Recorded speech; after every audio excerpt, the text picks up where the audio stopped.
Hello, in front of me I've got FC26. In this video I'll show you how to adjust your squad in Ultimate Team.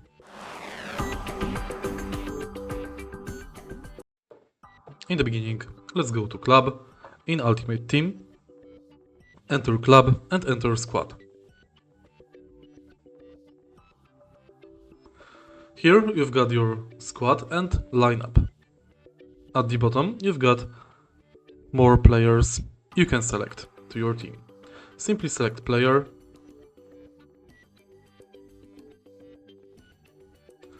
and now you can press L1 to send him to market or R1 to send him to club. You can also press and select him from another list of your players. If you find this video helpful, please leave like, comment and subscribe.